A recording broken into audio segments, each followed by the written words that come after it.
So now we're going to go on to a new topic, or I touched on this briefly earlier, but it's related to Roth, which is, again, going from an IRA to a Roth IRA, you're going from the taxable environment to the tax-free environment.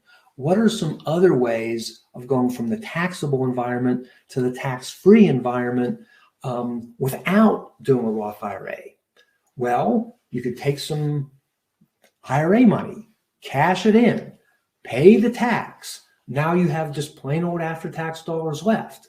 Then you take some of the after-tax dollars after cashing in part of your IRA, and you gift that money to your heirs, who will then hopefully invest in something that is tax-free. So what are some samples or examples of that? Well, a 529 plan, which is probably consistent with your values. I love 529 plans. They're easy, they're cheap, administratively, virtual. I think every state has their own. I'm kind of a cheapskate. I like the lower fee ones, like Vanguard or TI-CREF, but and it's not even necessarily all that important of which state either you or your beneficiary live in. There might be some state tax benefits, but anyway, tax-free growth, as long as the money comes out for for a qualifying educational use, that is a great example of tax-free growth. Life insurance, we talked a little bit about that earlier. Income tax-free. So let's say over time you pay $300,000 in premiums and the death benefit is $1 million. And the euphemism the insurance companies guys like to use is when the policy matures and your beneficiary gets $1 million, you think, well, who has to pay tax on that $700,000, which is the difference between how much money went in as premiums and what the death benefit was, and the answer is nobody. So it becomes an income tax-free, and assuming it is done right, a state tax-free vehicle, which is just wonderful. You can have your beneficiaries or your heirs take some of the money that you gift and then put money in their IRAs, their Roth IRAs, their Roth 401ks, their Roth 403bs, or even use some of that money to do a Roth IRA conversion for them. It's another great tax-free vehicle that is outside your estate. We talked a little bit about health savings accounts earlier in the first session. And by the way, I was stumped on what happens after you die. The short answer is, assuming that your spouse keeps the money and doesn't withdraw it before it was either age 60 or 65, they can kind of keep the benefits to a non-spousal heir, unless that money comes out. I think within a year, there's going to be taxes on that. But anyway, the health savings accounts are still great. And one idea is take some IRA, cash it in, take the after-tax dollars, gift it to your kid, and have your kid invest in an HSA. And if you think about it, all these are kind of like a Roth IRA conversion strategy of going from taxable to tax-free. But the other thing is, this is going to be taxable for tax-free and outside your estate because it won't be yours. The 529 is outside your estate. And again, the kid's money that is invested tax-free, again, whether it's their own Roth IRA, Roth 401k, they use the money to pay tax on a conversion, or even life insurance, that is going to be tax-free. So some pretty cool stuff there. And the estate tax savings could end up being substantial. So right now we've got a little blasé about estate tax savings. The current exclusion is $12.06 million. And if you're married, that means you can do $24.1 million and escape federal estate tax, which I prefer to call it transfer tax. Well, again, that nasty sunset provision in the Tax Cut and Jobs Act of 2017 is going to change that $12 million to $5 million plus inflation starting in 2026. This is assuming Congress doesn't pass anything. Some think it'll even go lower, which was the $3.5 million. I heard it was going to be 5 million plus inflation. But the other thing is the country really needs the money. And I don't know how to say it nicely, but it's easier to tax dead people than alive people. And for years and years and years, the federal estate tax was a significant source of revenue for the IRS. And if you look to this chart, you'll see in the late 90s how low the exemption amount is compared to how high it is now. Now, again, it's supposed to come back down, but it might come back down even lower.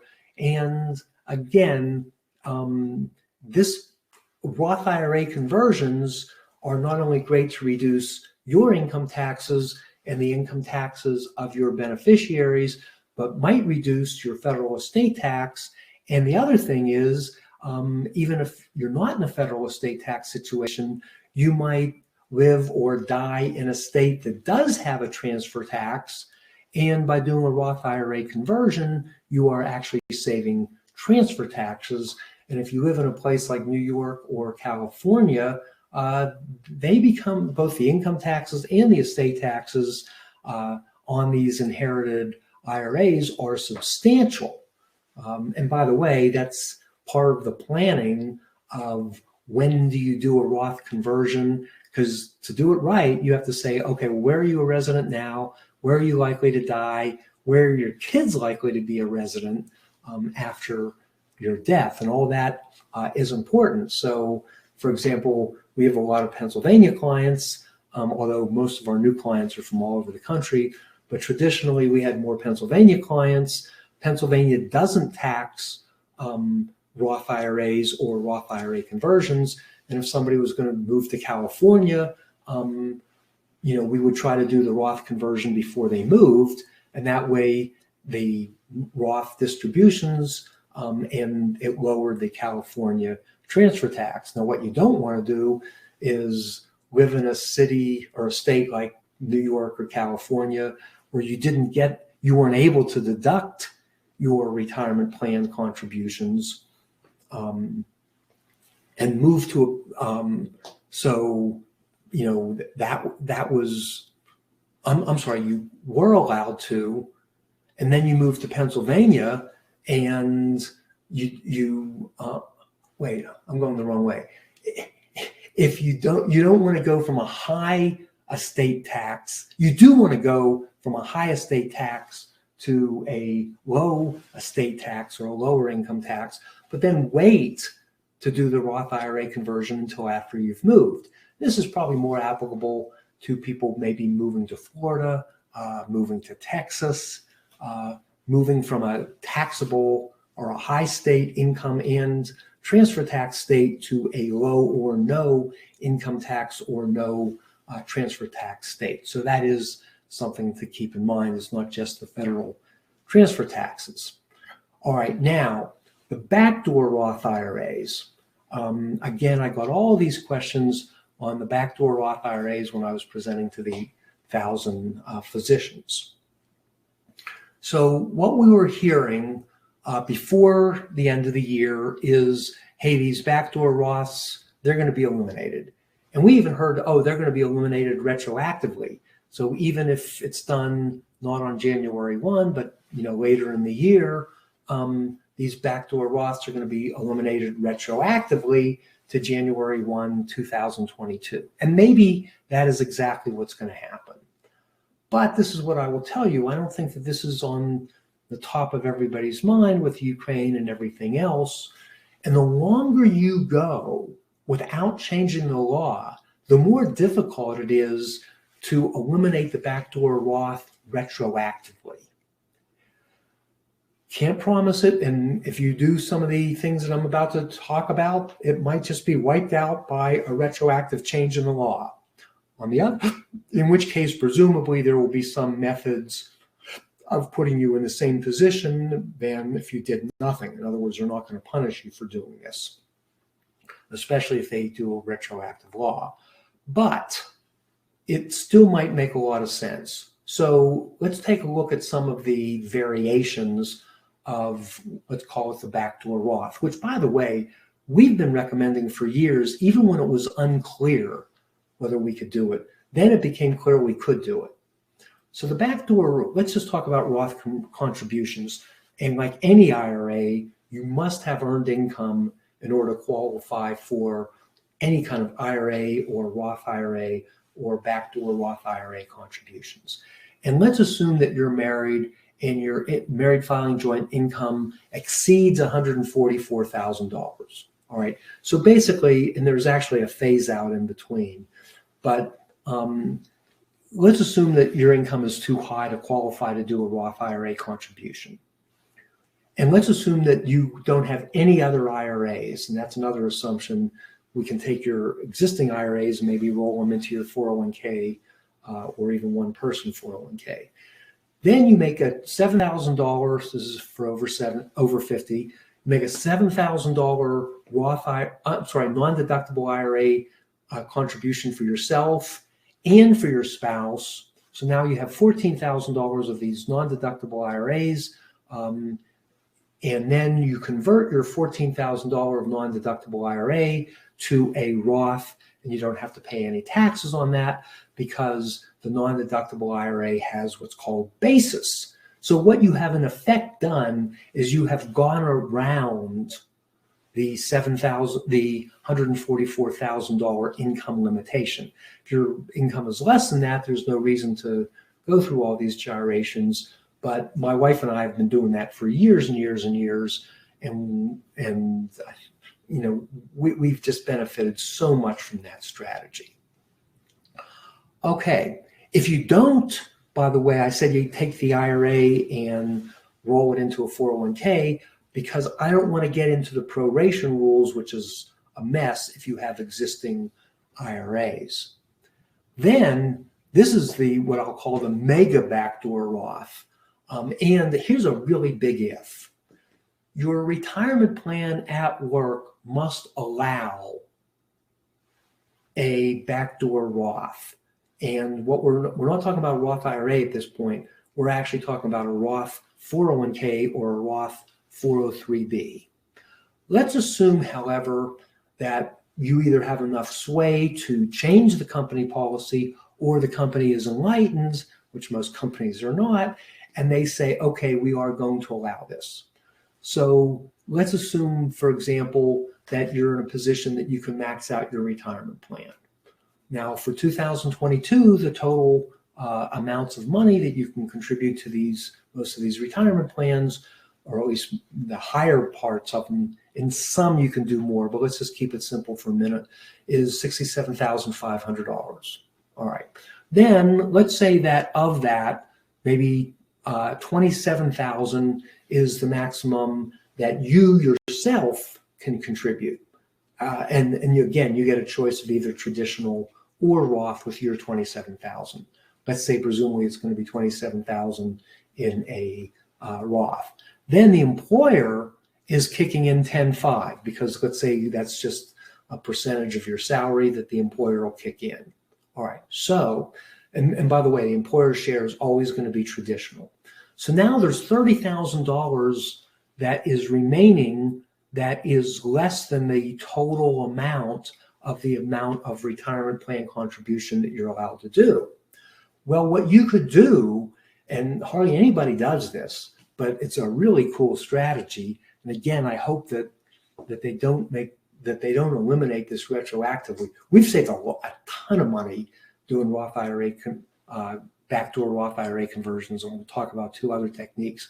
But here's a really cool idea. You actually write a check, assuming the plan allows it, to the plan. So you're writing a check for after-tax dollars to the plan, and then you make a Roth conversion of that $30,000 immediately. And you don't have to worry about the proration and all that kind of stuff because it's part of a 401k, not an IRA. So what you've in fact done is you've converted $30,000 of after-tax dollars to $30,000 of a Roth 401k or 403b without having to pay any taxes.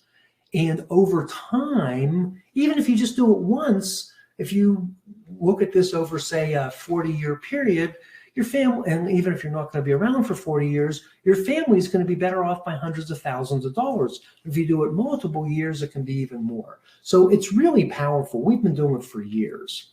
And again, it's literally you writing a check. Okay, a couple other techniques. Again, stuff I've been doing for years. Let's say that you have some after-tax dollars in your IRA. And a lot of you do, whether you know it or not. And this is typically for high income earners that allowed a contribution to a retirement plan based on a percentage of wages.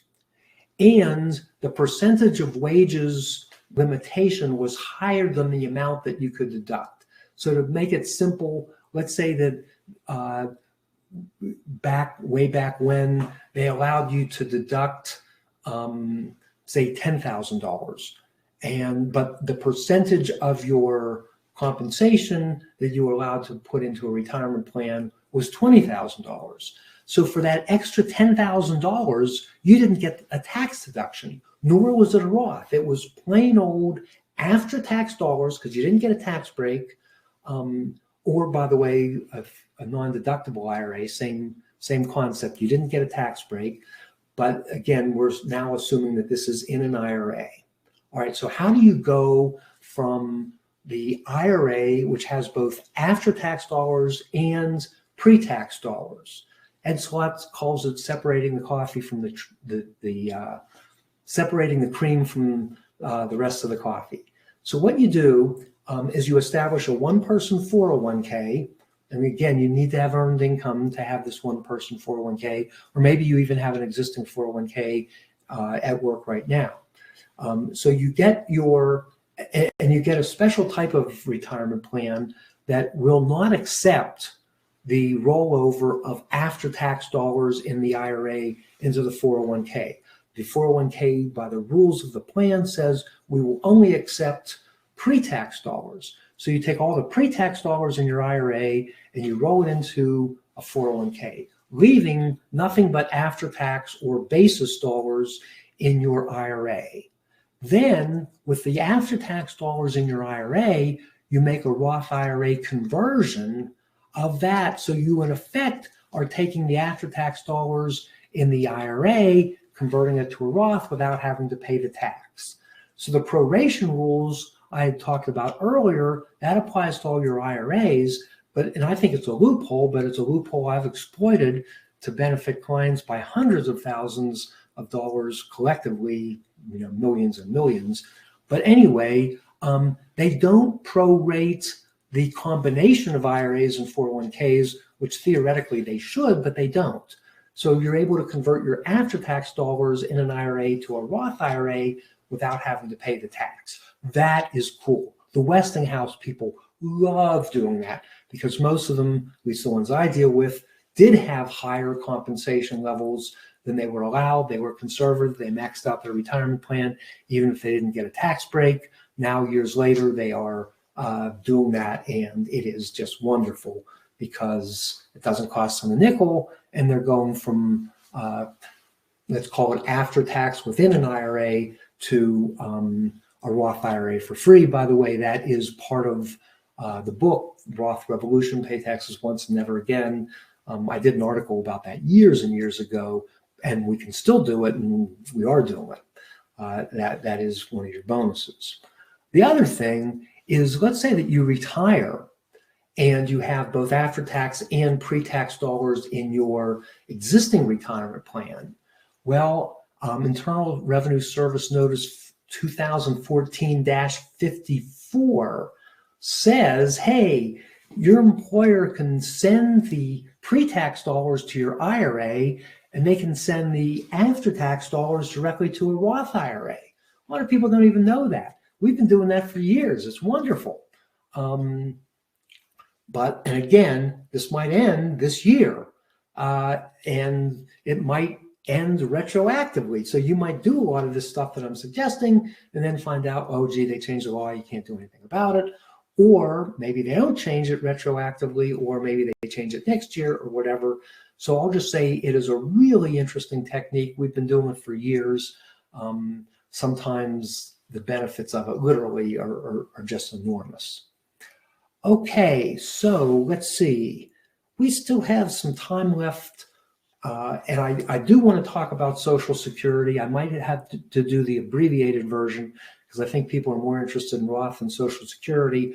But why don't I take maybe 2 more questions on Roth IRAs, and then I'll do a little Social Security, and then we'll wrap up for the day. Awesome.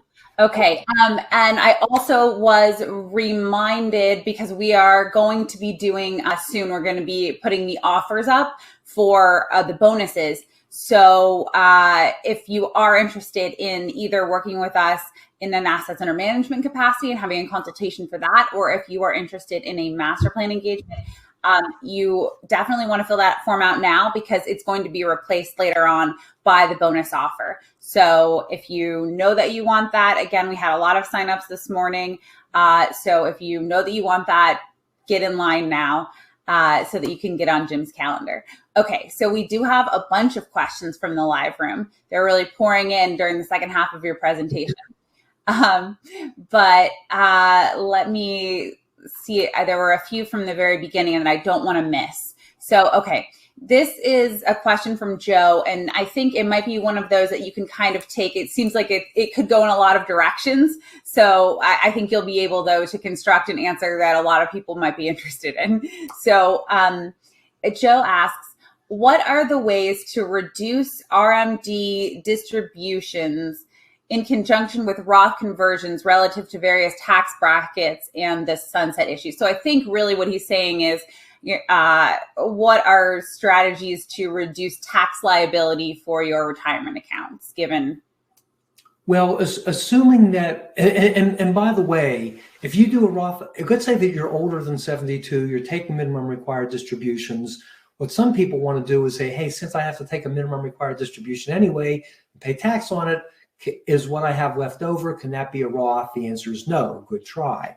But one way, and so I think the question is a little bit general. What are some, let's say, tax reduction ideas and ways to get into a lower tax bracket? And one of the things that comes to mind is something called a QCD, which is a qualified charitable deduction, which in many cases is one of the best ways for people 72 and older. I'm sorry, 70 and a half and older. It's not the same age as your minimum required distribution. And that's money that goes directly from your IRA, directly to the charity of your choice. Do not pass go. It's not income for you. All right. So if you took the money, then it would be income, but it's not. It's part of your, could be part of your minimum. So let's just say, for discussion's sake, your minimum required distribution is $50,000 and you wanted to make a $25,000 charitable contribution. What you would do is you would take $25,000 from your minimum required distribution of $50,000, direct that to the charity, and then the taxable amount of your IRA distribution, instead of being $50,000, it's only $25,000. Then let's say you make a $25,000 Roth conversion, so you end up in effect helping subsidize your charitable contribution. And the other thing that you can maybe think about is we do a strategy that we call bunching, which is, in particular with the limitations that are so miserable on our itemized deductions, where we now have lower amounts where we can only deduct $10,000 of our taxes, including our real estate taxes, our state and local income taxes.